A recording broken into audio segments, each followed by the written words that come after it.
Good morning students, welcome to success classes. आज मैं आपको पंचायती राज से संबंधित जानकारी दूंगा। इसमें 4 टॉपिक पे हम लोग बात करेंगे। मेनली पंचायती राज से संबंधित परिचय, पंचायती राज क्यों स्थापित किया गया इसका कारण, पंचायती राज का रूपरेखा और पंचायती राज किस तरह से कार्य करता है, ये चारों टॉपिक पर हम लोग चर्चा करेंगे। तो सबसे पहले परिचय। भारत में पंचायती राज स्थापित करने का सबसे प्रथम प्रयास 2 अक्टूबर 1959 में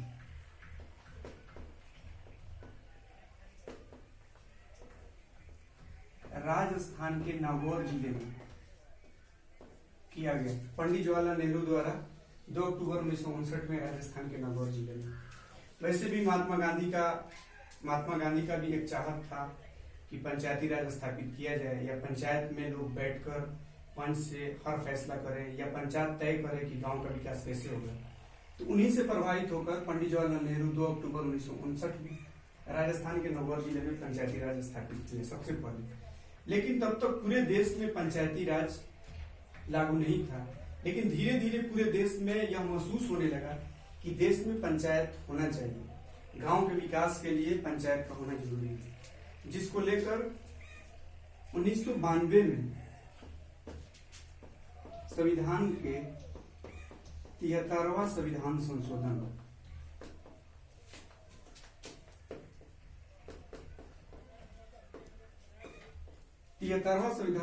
1992 में किया गया। और उस समय इस चीज को डाला गया कि भारत के हर गांव में पंचायत का होना जरूरी है, पंचायती राज जरूरी है। तो ये पंचायती राज का परिचय है। 2 अक्टूबर 1959 में राजस्थान के नागौर जिले में सबसे पहले पंडित नेहरू द्वारा लागू किया गया। और हमारे संविधान में 73वां संविधान संशोधन जब पारित हुआ 1992 में, तो हमारे संविधान में पंचायती राज को एक स्थान मिला। और 1993 से यह लागू होने लगा। फिर 2010 में हर साल यह फैसला लिया गया कि हर साल 24 अप्रैल को पूरे देश में राष्ट्रीय पंचायती दिवस मनाया जाएगा। तो ये पंचायती राज से संबंधित परिचय है। अब पंचायती राज के कारण पंचायती राज क्यों स्थापित किया गया, सबसे पहले हम ये देखेंगे कि सबसे प्राचीन काल में एक राजा होते थे और वो एक जगह से पूरे देश को, अपने पूरे क्षेत्र को, पूरे भूभाग को एक जगह से शासन करते थे, एक जगह बैठ के शासन करते थे, जिससे शासन करने में बहुत परेशानी होती थी। किस जगह पर कौन सा कार्य हो रहा है, कौन सा कार्य नहीं हो रहा है, शासन करने में बहुत ज्यादा परेशानी होती थी। फिर उसके बाद में क्या हुआ कि राज्य केंद्र शासित प्रदेश आए, राज्य संघ सरकार है, मतलब एक देश, एक बहुत बड़ा देश, उसमें बहुत छोटे छोटे 28 राज्य, 9 केंद्र शासित राज्य, या हर देश का अलग अलग है। तो एक यहाँ पर केंद्र होगा, एक केंद्र सरकार होगा, और केंद्र सरकार पूरे देश को लीड करेगा, और छोटे छोटे राज्य होंगे, वो अपने अपने हिसाब से अपने अपने क्षेत्र को में शासन करेंगे। लेकिन फिर भी लोगों को ये महसूस होने लगा कि मान लो कि बिहार है, बिहार का आबादी 1 करोड़ है, 11 करोड़ है, और पूरे बिहार को एक जगह से लीड किया जा रहा है, एक जगह से सरकार चलाया जा रहा है। तो यहाँ के दूर दराज के गांव के लोगों को ये महसूस नहीं होता था कि इस देश को चलाने में हमारा भी कोई योगदान है। उनको ये चीज महसूस नहीं होता था। तो इसीलिए क्या किया गया कि गांव में पंचायती राज स्थापित किया गया। गांव में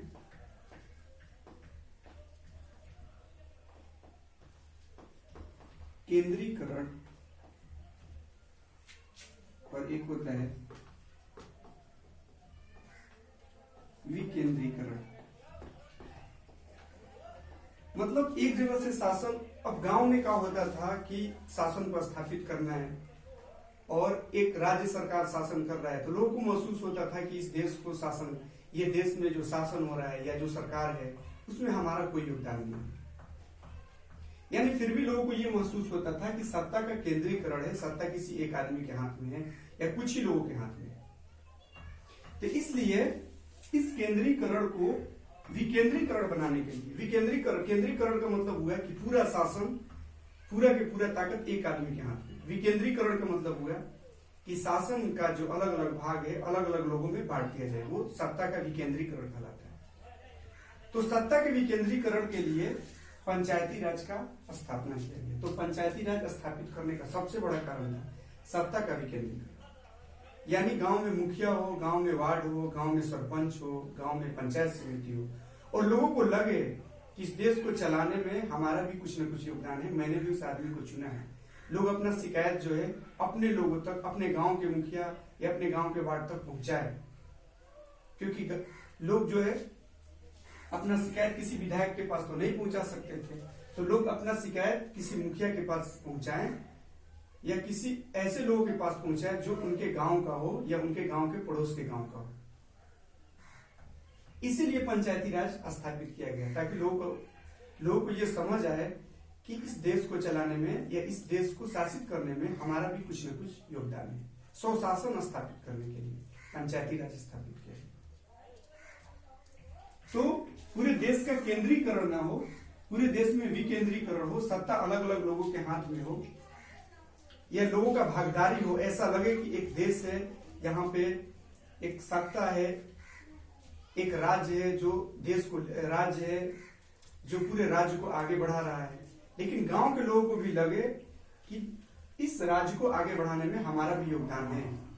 हमने भी एक सरकार चुना है, हमने भी एक ऐसा व्यक्ति को चुना है जो हमारा बात सुनेगा, या 5 साल बाद जो है हम अपने पसंद के किसी व्यक्ति को चुन सकते हैं जो हम में से कोई एक होगा।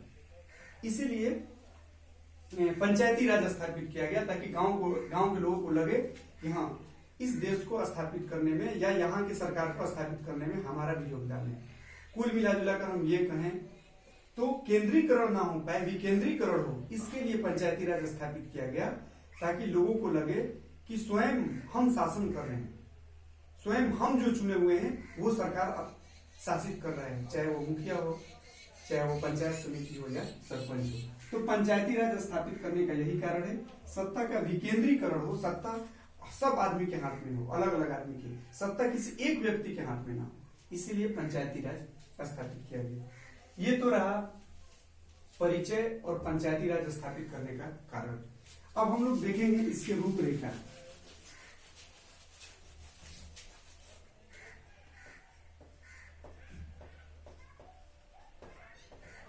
रूपरेखा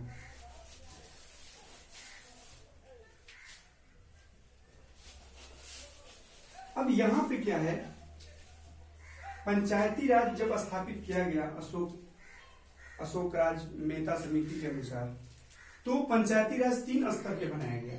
एक ग्राम स्तर पर पंचायती राज रहेगा, एक जो है प्रखंड स्तर पर पंचायती राज रहेगा, और एक जो है जिला स्तर पर पंचायती राज रहेगा। तो 3 स्तर का पंचायती राज बनाया गया, एक ग्राम स्तर पर, एक प्रखंड स्तर पर और एक जिला स्तर पर। 3 स्तर पर पंचायती राज बनाया गया। तो जो ग्राम स्तर पर पंचायती राज बनाया गया, इसमें यह डिसाइड किया गया कि 10 से 12 हजार आबादी पर एक मुखिया का चुनाव होगा, एक मुखिया का चुनाव होगा जो विकास से संबंधित सारा कार्य करेगा। देश में विकास से संबंधित सारा काम, ग्राम में विकास से संबंधित सारा कार्य मुखिया के जिम्मे होगा। 10 से 12 हजार आबादी पर एक ग्राम पंचायत होगा, जिसमें विकास से संबंधित सारा काम मुखिया का होगा। ग्राम को भी 500 आबादी में, हर 500 आबादी पर लगभग एक वार्ड का चुनाव किया गया, और वार्ड क्या करेगा, इसका भी कार्य विकास से संबंधित काम करना है, या विकास से संबंधित जो मुखिया कार्य कर रहा है उसका सहयोग करना है।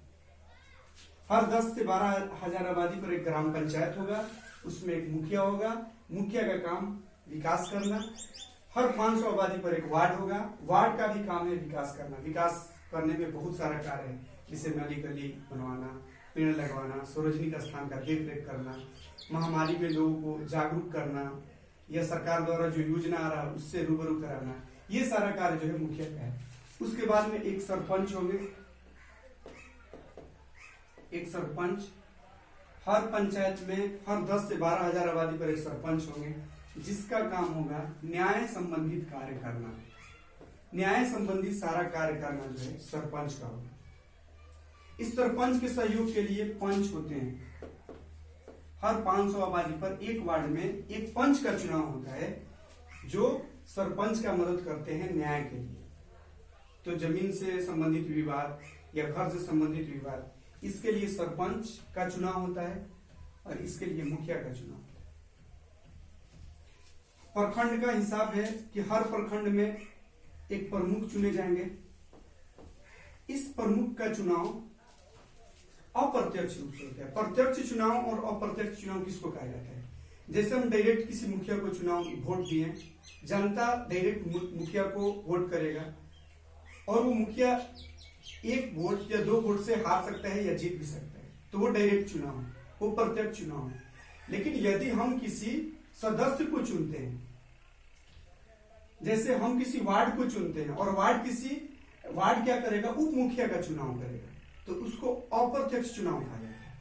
मतलब अगर जनता डायरेक्ट अपने शासक को वोट दे तो वो प्रत्यक्ष चुनाव, और अगर वो अपने सदस्य को वोट दे और वो सदस्य अपने में से एक हेड चुने, एक प्रमुख चुने, तो उसको अप्रत्यक्ष चुनाव कहा जाता है।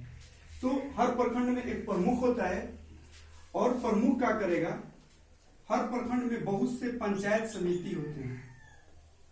पंचायत समिति यानी बीडीसी। तो हर पंचायत में पंचायत समिति होते हैं बहुत सारे, जैसे 12 बीडीसी हैं या 15 बीडीसी हैं। ये बीडीसी क्या करेंगे, इनको जनता वोट देगी। हर 5000 आबादी पे एक पंचायत समिति होगा पूरे प्रखंड में। अब जितना बड़ा प्रखंड हो उस हिसाब से बीडीसी होंगे।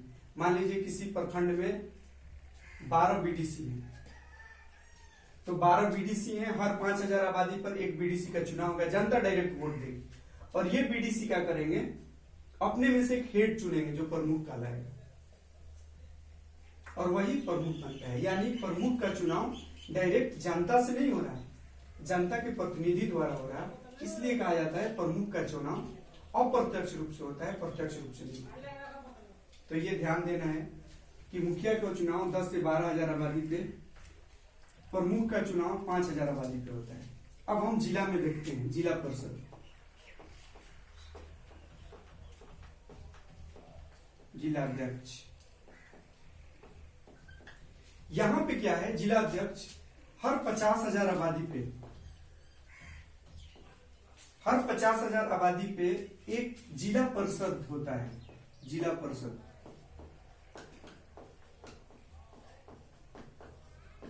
हर 50,000 आबादी पे एक जिला परिषद का चुनाव होता है। और वे जिला परिषद क्या करते हैं, हर जिला में बहुत सारे जिला परिषद होते हैं। हर 50,000 आबादी पर एक जिला परिषद का चुनाव होगा, जनता डायरेक्ट वोट देकर जिला परिषद को जिताएगी और वे जिला परिषद जीत कर जाएंगे और अपने में से एक हेड चुनेंगे, एक प्रमुख चुनेंगे, वही जिला अध्यक्ष कहलाता है, जिसका ऑफिस डीएम यानी डिस्ट्रिक्ट मजिस्ट्रेट के ऑफिस के आसपास रहेगा। ये प्रमुख है, इनका ऑफिस बीडीओ के प्रखंड विकास पदाधिकारी के आसपास रहेगा। यानी इनका काम है विकास करना और उनका काम है, प्रखंड विकास पदाधिकारी का काम है विकास से संबंधित जो कार्य है वो करना और इनका निगरानी करना, ये सारा है। तो ग्राम पंचायत में हम देखें 10 से 12,000 आबादी पर मुखिया का और सरपंच का, वार्ड का, पंच का, सबका चुनाव होता है प्रत्यक्ष रूप से, सीधे जनता वोट देगी। प्रखंड लेवल पर हम देखें कि जनता हर 5,000 आबादी पर एक पंचायत समिति यानी बीडीसी को चुनेगी और ये 10, 12, 15 बीडीसी अपने में से एक प्रमुख चुनेंगे, एक मुख्य चुनेंगे, वही प्रमुख कहलाएगा। और यह प्रमुख प्रखंड से संबंधित, प्रखंड में विकास से संबंधित जितना भी काम है वो प्रमुख कराता है। जिला में एक जिला अध्यक्ष होते हैं। ये जिला अध्यक्ष की नियुक्ति कैसे होता है, ये जिला परिषद, हर जिला में 50,000 आबादी पर बहुत सारे जिला परिषद होते हैं। ये जिला परिषद अपने में से एक हेड चुनते हैं, वही जिला अध्यक्ष कहलाते हैं। सबके नियम एक सा है, शासन काल से संबंधित जो नियम है वो एक सा है कि 5 साल के लिए इनका चुनाव होता है, हर 5 साल के पर इनका चुनाव होता है। अगर कोई जिला परिषद या मुखिया या प्रमुख 3 साल बाद उसकी मृत्यु हो जाती है या वो त्याग पत्र दे देता है या किसी कारण से अपने पद से हट जाता है, तो 3 साल बाद, 2 साल बाद, 1 साल बाद तो फिर से चुनाव कराने का प्रावधान। उसका बेटा या उसकी पत्नी इस पोस्ट पे नहीं रहेगी, फिर से चुनाव होगा और चुनाव होने के बाद में जो हेड बनेगा, जो जीतेगा, वही इस पोस्ट पर आएगा।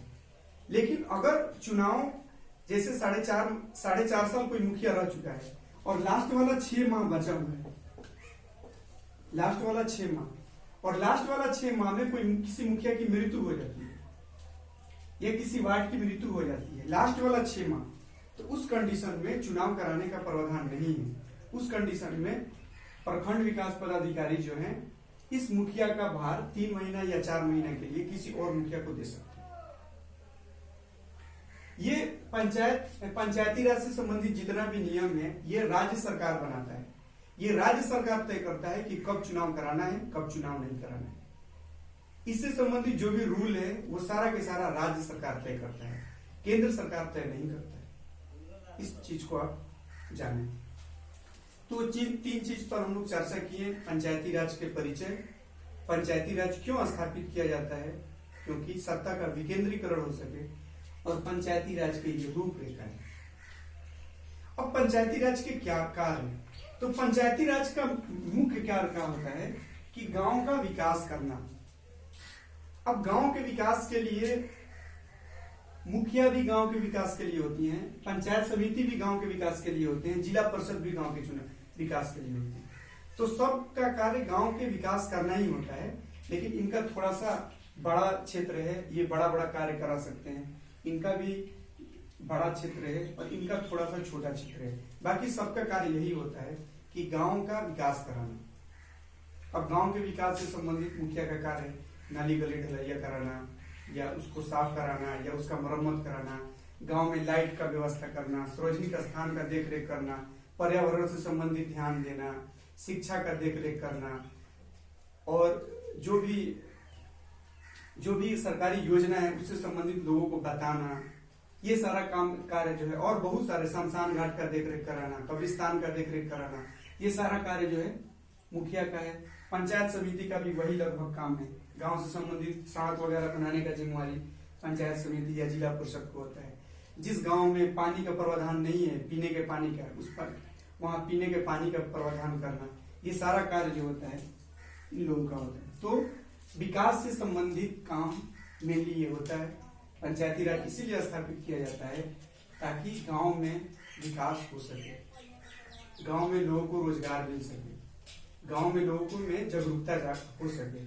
क्योंकि हम जानते हैं कि भारत के ज्यादातर आबादी गांव में निवास करता है। तो इसीलिए पंचायती राज स्थापित किया गया ताकि लोग गांव में रहकर विकास कर सकें, गांव में रहकर आगे बढ़ सकें। धन्यवाद।